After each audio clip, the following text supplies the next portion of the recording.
Hello बच्चों, ये एक सवाल है। उससे पहले छोटा सा बेसिक कॉन्सेप्ट मैं आपको समझा देता हूँ। उस कॉन्सेप्ट के थ्रू अगर आप सवालों को करेंगे तो बहुत सारे, बिकॉज एक्चुअली क्या है ना, जितने भी सवाल आते हैं उनके थॉट प्रोसेस बहुत ही फाइनाइट हैं।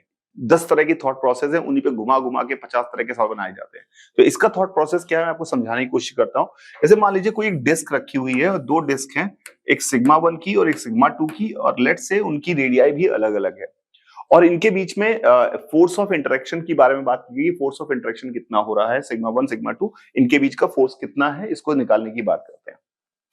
तो इस सिग्मा 1 और सिग्मा 2 जो आमने सामने रखी हुई है, इतना तो क्लियर है कि force of interaction it will be symmetrically, जो हॉरिजॉन्टल होगा, horizontal in this diagram horizontally ऐसे होगा, यानी फोर्स जो लग रहा होगा वो इधर की तरफ लग रहा होगा और इस पे फोर्स इधर की तरफ लग रहा होगा।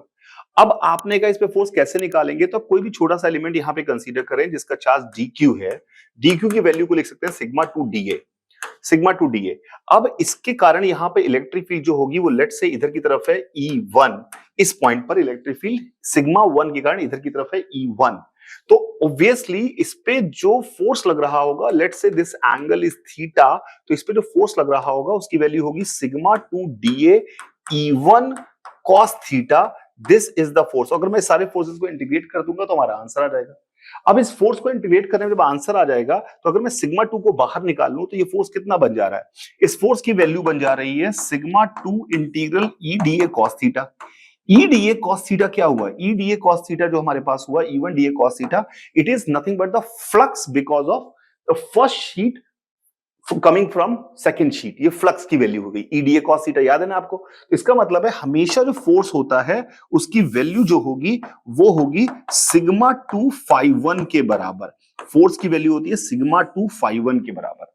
तो ये एक इंपॉर्टेंट कॉन्सेप्ट है जिसको अगर आपको समझ में आ गया तो बहुत सारे, बहुत जितने मैंने कम से कम सैकड़ों ओलंपियाड के सवाल देखे जिसमें ये कॉन्सेप्ट का इस्तेमाल किया गया है। तो ये sigma 2 phi 1 is the basic idea जिससे आप फोर्स निकाल सकते हैं कभी भी इस तरह की सिचुएशन हो, चार्ज डेंसिटी अलग अलग हो। और it is also equal to sigma 1 phi 2, because force of interaction तो बराबर ही होगा, एक्शन रिएक्शन का फोर्स है।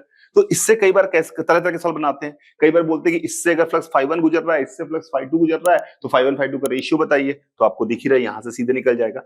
इस पर्टिकुलर सवाल में फाई निकालना मुश्किल है, जहां कहीं कहीं पे फाई निकालना आसान होगा। जहां फाई निकालना आसान होगा वहां फोर्स भी निकाल सकते हैं। तो ये जो सवाल है ये बिल्कुल उसी बेस पे बनाया गया है जिसमें फाई निकालना आसान है। पर फाई निकालना आसान नहीं है, फाई में भी बड़ा सोचना पड़ेगा। इंटरेस्टिंग कहानी है, देखने की कोशिश करते हैं। यहां पे क्या है, मैं पेज ऐड कर देता हूं। यहां पे क्या था, एक हमारे पास शीट दी हुई है और उसके ऊपर एक सिलेंडर सा बनाया हुआ है। ये सिलेंडर सा बनाया हुआ है, ये सिलेंडर सेमी सिलेंडर बनाया हुआ है। और इस सिलेंड्रिकल सरफेस पे चार्ज डेंसिटी मान लेते हैं। इस सिलेंड्रिकल सरफेस पे चार्ज कैपिटल क्यू दिया हुआ है। मैं चार्ज डेंसिटी लिख लेता हूं, लेट्स से सिग्मा 2 दी हुई है इस पर, और इस पर दिया हुआ है सिग्मा 1, ये दिया हुआ है, और इनके बीच का फोर्स निकालना है। तो अगर मैं इस प्लेट पर फोर्स निकालने की कोशिश करूं, जिस पे फोर्स निकालना है, आंसर आने वाला है sigma 1 into phi 2। Sigma 1 into phi 2 अभी मैंने सिखाया था। यानी अगर फाई 2 निकल गया तो काम चल जाएगा। फाई 2 क्या चीज है, फाई 2 है कि ये जो हमारे पास सिलेंड्रिकल शेप का पाइप है, इस पाइप के कारण, यहां पर ये जो पाइप दिया हुआ है, इसके कारण इस सरफेस से कितना फ्लक्स गुजर रहा है उसकी वैल्यू निकालनी है। अब ये बड़ा इंटरेस्टिंग है, ध्यान देखिए। इसका टॉप व्यू देखते हैं।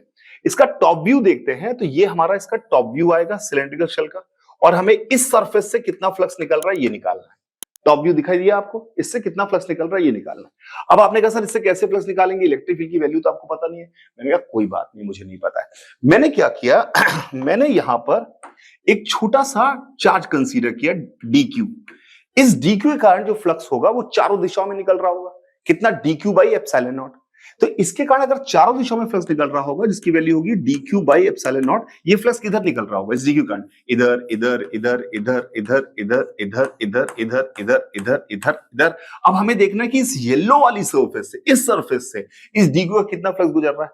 बहुत इंटरेस्टिंग बात है कि हमें पता है कि किसी भी सर्कल में जो डायमीटर होता है वो सरकमफ्रेंस पे जो एंगल बनाता है वो पाई बाई 2 होता है। This angle is pi by 2। अगर ये एंगल पाई बाई 2 होता है और इससे अगर हर दिशा में एंगल पे फ्लक्स निकल रहा है तो इस दिशा में जो फ्लक्स होगा वो 1/4 निकलेगा, बिकॉज चारों दिशाओं में अगर हमने मान लिया फ्लक्स निकल रहा है तो। अरे समझ में आया? तो इसका मतलब है इससे निकलने वाला फ्लक्स, इसका कंट्रीब्यूशन होगा dq बाई 4 एप्सिलॉन नॉट। इस तरह से पूरे का भी अगर सब इसका भी निकालूंगा dq/4, इसका भी निकालूंगा, तो इसका मतलब टोटल फ्लक्स जो निकल के आएगा, अगर इस पे चार्ज कैपिटल Q दिया हुआ है तो इसका टोटल फ्लक्स निकल के आएगा Q/4ε0।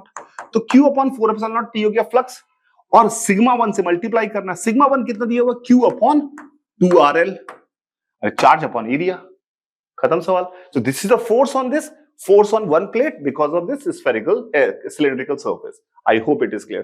दोबारा देख लेना, अगर पहली बार समझ में ना आया, इंटरेस्टिंग है ये सवाल, बाय रहेगा सभी।